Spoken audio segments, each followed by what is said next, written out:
Petir bersinar terang. Kim Dan terbang di langit dan mendekati Yeonsu. Yeonsu memanggil Kim Dan mengulurkan tangannya. Dan Kim Dan pun menangkapnya, lalu menurunkan di atas tanah. Yeonsu kaget melihat bahwa yang ada di hadapannya benar-benar adalah Kim Dan, serta memiliki sepasang sayap putih besar.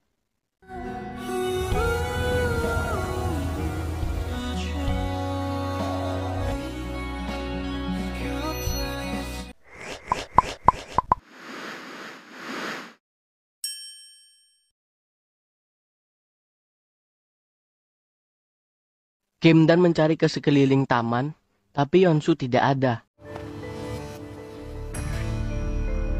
Dia mencoba menghubungi Yeonsu tapi tidak diangkat. Hujan mulai turun. Melihat itu, Kim Dan pun merasa bingung. Kang Woo kaget melihat pesan yang diterimanya. Ikatan Yeonsu dilepaskan, kemudian dia didorong jatuh dari atas gedung. Yeonsu mengingat perkataan Kim Dan yang mengatakan cinta padanya. Ingin melihat semua itu bersama. Yeonsu memanggil Kim Dan di dalam hatinya. Dan kemudian, Kim Dan muncul di hadapannya.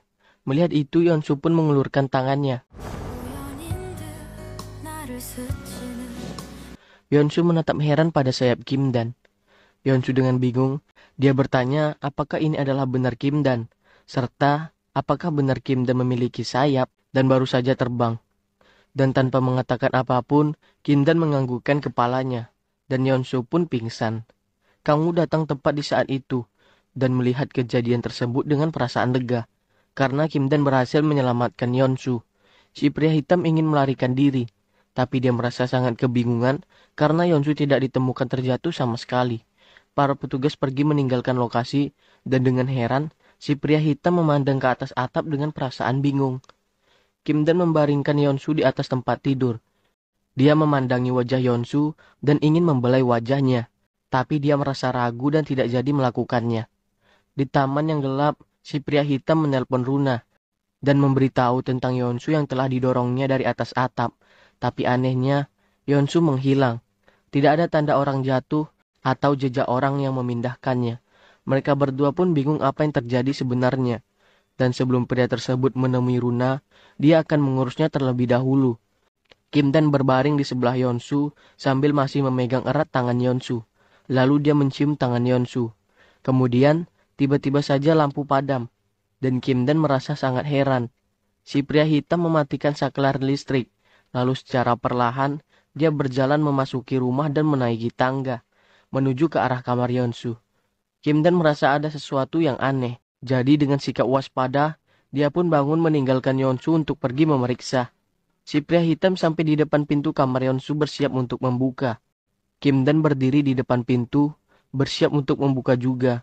Pria hitam dengan segera pun bersembunyi, dan Kim Dan segera membuka pintu kamar, dan hasilnya kosong. Tidak ada siapapun di depan pintu, dan dia pergi untuk menyalakan kembali saklar listrik. Di tepi sungai, Runa menegur si pria hitam. Selama ini mereka telah berusaha untuk membuat segala yang terjadi pada Yeonsu seperti sebuah kecelakaan. Jadi jika sekarang si pria hitam bertindak gegabah dan membunuh Yeonsu secara langsung menggunakan kedua tangannya sendiri, maka mereka berdua akan ketahuan. Berbohonglah untuk saat ini, jangan gegabah. Jangan membuat kesalahan. Apa kamu mengerti? Sela Runa tegas. Ya, jawab si pria hitam dengan patuh, lalu dia pergi. Dan ternyata dia adalah Hu yang menyamar menjadi Runa. Pagi hari, melihat Yeonsu yang sudah bangun, Kim Dan langsung menanyakan bagaimana perasaannya. Kim Dan pun ingin menjelaskan perihal kemarin. Namun ternyata Yeonsu tidak mengingat apa yang terjadi kepadanya. Dan dia menjelaskan bahwa hal terakhir yang dia ingat adalah pingsan saat dia pergi bersama Kim Dan di taman. Nyonya Jung berteriak memanggil Yeonsu. Kim Dan keluar dari dalam kamar dan berpikir keras karena dia merasa heran dengan apa yang terjadi pada ingatan Yeonsu. Di dalam kamar, Yeonsu tanpa sengaja, dia melihat bekas ikatan di tangannya, dia merasa bingung. Nyonya Jung mempekerjakan beberapa anggota tim keamanan baru untuk menjaga Yeonsu. Dan melihat hal tersebut, Yeonsu merasa bingung. Yeonsu merasa kesal dan malas. Dia tidak ingin diawasi seharian. Tapi Nyonya Jung tetap mau memperkuat keamanan. Karena daripada menyesal nantinya, lebih baik mereka berhati-hati. Balon merah, kamu memegangnya di seberang jalan. Saat itulah aku pingsan kan? Aku hanya ingat sampai bagian itu. Aku pingsan pada saat itu, kata Yeonsu. Ternyata masih tidak mengingat apa yang terjadi. Kim Dan menghentikan Yeonsu yang sedang menyiapkan barang untuk pergi berlatih di Fantasia. Kim Dan meminta agar Yeonsu beristirahat. Yeonsu menatap Kim Dan bertanya apakah Kim Dan memang sekhawatir itu padanya. Dan Kim Dan mengiyakan. Kemudian tiba-tiba saja HP Kim Dan berbunyi dan itu adalah telepon masuk dari Kangwoo. Tapi tiba-tiba Yeonsu merebut HP-nya. Yeonsu menanyakan kenapa Kangwoo tidak langsung menelponnya saja. Dan Kangwoo menjelaskan bahwa dia mau Yeonsu mengambil libur hari ini. Karena Yeonsu pasti masih merasa sangat syok. Mendengar hal itu, Yeonsu merasa sangat kebingungan. Kenapa semua orang ribut, aku baik-baik saja. Aku pingsan, hanya itu, kata Yeonsu. Lalu dia mematikan teleponnya. Pingsan? Gumam Kangwoo heran. Yeonsu meminta agar Kim Dan menemaninya ke taman, karena HP-nya pasti hilang di sana. Ayo kita beli yang baru, saran Kim Dan. Tapi Yeonsu langsung menolak. Tidak, aku harus menemukannya. Yeonsu secara diam-diam selalu memotret Kim Dan yang sedang bekerja menggunakan kamera di HP-nya. Dan karena itu, Yeonsu tidak bisa menjelaskan kenapa. Dia memutuskan untuk pergi mencari HP sendiri. Dengan segera, Kim Dan pun langsung menahan Yeonsu dan dia yang mengambil HP-nya. Kim Dan pergi ke atas atap gedung dan menatap ke bawah dengan perasaan sangat marah. Dia mengepalkan tangannya kuat-kuat. Kim Dan berhasil menemukan HP Yeonsu di bawah gedung Fantasia, tempat di mana Yeonsu didorong, dan dia menyalakan HP tersebut. Lalu dia menemukan pesan yang dikirimkan dari HP Yeonsu ke HP Kangwoo. Kim Dan datang ke rumah Nyonya Choi, tapi sebelum dia masuk, Hu datang dan berteriak menanyakan apa yang akan dilakukannya. Kemudian Hu menjentikkan jarinya. Kim Dan bertanya apakah Hu yang telah menghapus ingatan Yeonsu malam hari. Hu datang dan menghapus ingatan Yeonsu mengenai kejadian penculikan tersebut. Kim Dan marah karena Hu telah menghapus ingatan Yeonsu. Kenapa kamu membentangkan sayap di depan manusia? Ini semua salahmu, balas Hu. Malaikat hanya dimaksudkan sebagai pengamat semata. Jadi, jika itu adalah takdirnya untuk dibunuh oleh seseorang, kamu harus menerimanya, balas Hu. Jika kamu pikir kita tidak bertanggung jawab, artinya kamu egois. Lihatlah hatimu. Kamu tidak ingin menyelamatkan semua orang yang mati dalam kematian yang salah. Kamu hanya ingin menyelamatkan satu orang, Lee Yeonsu. Tegas Hu menasihati. Kim Dan berjalan pulang dengan langkah pelan. Dia mengingat kembali semua perkataan Hu kepadanya. Kim Dan berhenti berjalan dan mengusap wajahnya dengan lelah. Kim Dan mengetuk pintu kamar Yeonsu. Dia datang untuk mengantarkan sarapan, tapi Yeonsu tidak ada menjawab. Jadi Kim Dan pun masuk ke dalam kamar dan ternyata Yeonsu tidak berada di dalam kamar. Di Fantasia, Runa mengucapkan selamat kepada Yeonsu dan Nyonya Choi pun juga. Dia mengucapkan selamat dan memuji Giselle Yeonsu yang luar biasa. Melihat kebaikan mereka berdua, Yeonsu merasa sedikit heran. Yeonsu mengucapkan terima kasih. Runa dengan sengaja bertanya apakah Yeonsu terluka karena ada bekas merah di tangan Yeonsu. Serta dia mendengar bahwa Yeonsu mengambil cuti karena sakit kemarin dan melewatkan latihan. Yeonsu menarik tangannya dan menjawab bahwa tidak ada yang terjadi. Lalu dia pamit dan masuk ke dalam. Runa segera menelpon si pria hitam. Dia menanyakan di mana si pria hitam sekarang. Karena sudah 2 hari tapi si pria hitam belum ada memberikan kabar kepadanya. Dan si pria hitam menjawab bahwa Runa lah yang menyuruhnya untuk menghindar. Runa heran dan berkata bahwa Yeonsu baik-baik saja. Dia jatuh dari gedung 10 lantai tapi dia berjalan dengan semua anggota tubuhnya. Runa kemudian menanyakan dengan serius, apakah pada malam itu Yeonsu ada melihat wajah si pria hitam. Lalu setelah mendengar jawaban si pria hitam, Runa menutup matanya kesal. Kemudian dia mematikan teleponnya. Nyonya Choi tidak sengaja mendengarkan percakapan Runa. Dan dia merasa sangat terkejut. Dia menutup mulutnya agar tidak ketahuan. Nyonya Choi masuk ke dalam kamar mandi dan bergumam pada diri sendiri. Dan dia teriak ketakutan dan perasaan syok. Si pria hitam menyamar menjadi seorang petugas di Fantasia. Dia sengaja berjalan melewati Yeonsu dan menjatuhkan barangnya di dekat Yeonsu. Yeonsu memanggilnya lalu dia berbalik. Dia menunggu reaksi Yeonsu, apakah Yeonsu ingat padanya atau tidak. Dan Yeonsu menatap lama padanya. Rokokmu jatuh, kata Yeonsu. Dia mengambil rokoknya yang berada di dekat kaki Yeonsu, lalu pamit dan pergi. Kim Dan datang dan berlari ke arah Yeonsu. Melihat itu, Yeonsu tersenyum dan menanyakan kenapa Kim Dan sampai berlari kepadanya. Aku mohon, sudah kubilang cuti berapa hari. Harusnya kamu memberitahu aku bahwa kamu akan pergi. Kenapa kamu datang ke sini sendirian? Tanya Kim Dan masih emosi. Aku akan menelpon, tapi aku tidak punya HP. Jawab Yeonsu menjelaskan. Lalu, dia menanyakan apakah Kim Dan sudah menemukan HP-nya. Kim Dan diam sesaat lalu dia berbohong. Dia mengatakan bahwa dia telah menemukan HP Yeonsu, tapi HP itu rusak. Jadi Yeonsu harus membeli yang baru. Dan Yeonsu bertanya apakah itu berarti Kim Dan membuangnya begitu saja. Dan Yeonsu merasa kecewa karena Kim Dan berbuat sesuka hati. Yeonsu pun lanjut berbicara.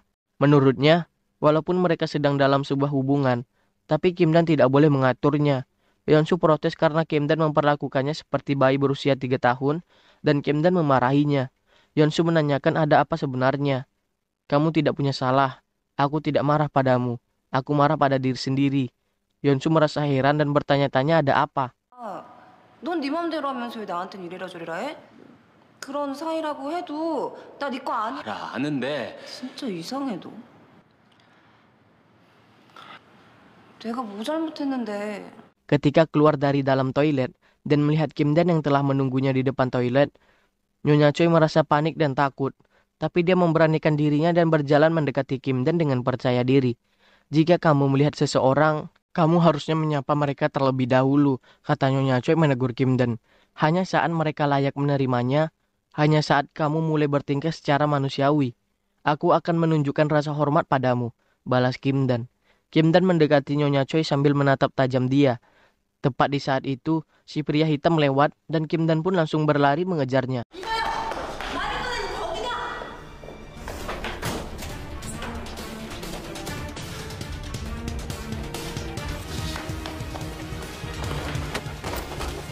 Tapi Kim Dan berhasil menangkapnya.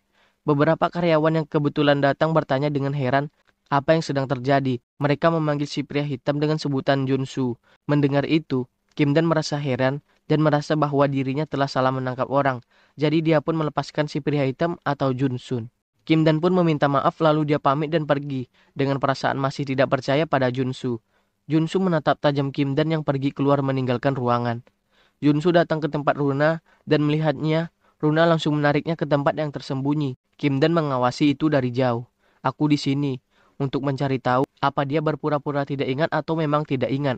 Aku harus menunjukkan diri. Kim Dan mengawasi dari jauh dan dia merasa kaget saat mengetahui bahwa barusan Junsu berbicara secara rahasia dengan Runa. Kim Dan datang berjalan ke arahnya.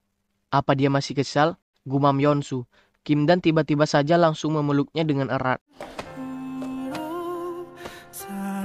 너 혼자 안 둬. Ketika sedang menyisir rambutnya, Yeonsu menatap heran pergelangan tangannya yang memiliki bekas merah. Lalu dia teringat kemarahan Kim Dan. 가면 간다고 얘기를 해야 될 거 아니야. 있어. 분명. Di dalam kamar, Kim Dan menyimpan fotonya dengan Yeonsu semasa kecil dulu ke dalam kotak kenangan. Lalu dia menyimpannya di dalam laci meja. Keesokan harinya Kim Dan menceritakan kepada Nyonya Jung tentang Junsu yang bertemu secara diam-diam dengan Runa. Nyonya Jung berkomentar bahwa Ji Wong harus mengkonfirmasi ini dan dia harusnya mendapatkan filenya beberapa hari yang lalu. Setelah mengangkat teleponnya, Nyonya Jung pergi. Nyonya Jung terduduk dengan lemas di atas tangga. Dia merasa sangat syok atas meninggalnya Ji Wong. Yeonsu menekan tombol panggilan. Yeonsu menyuruhnya membersihkan ruangan latihannya. Yeonsu masuk secara diam-diam ke dalam kamar Kim Dan. Dia mau mencari tahu ada apa dengan sikap aneh Kim Dan. Karena Kim Dan tidak mau memberitahunya. Yeonsu memeriksa isi laci meja Kim Dan dia menemukan HP-nya. Yeonsu marah kepada Kim Dan berkata bahwa Kim Dan tidak benar-benar mencintainya.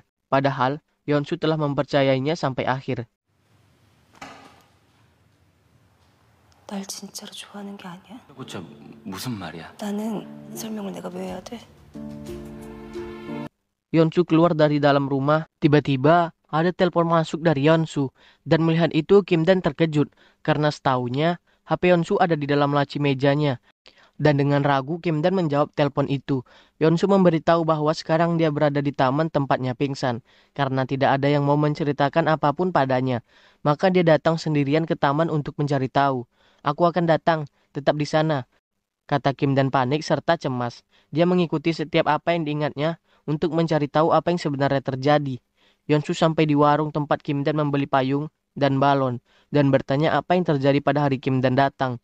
Dia membeli payung dan balon. Dia berlari ke sana kemari mengatakan bahwa pacarnya tiba-tiba hilang.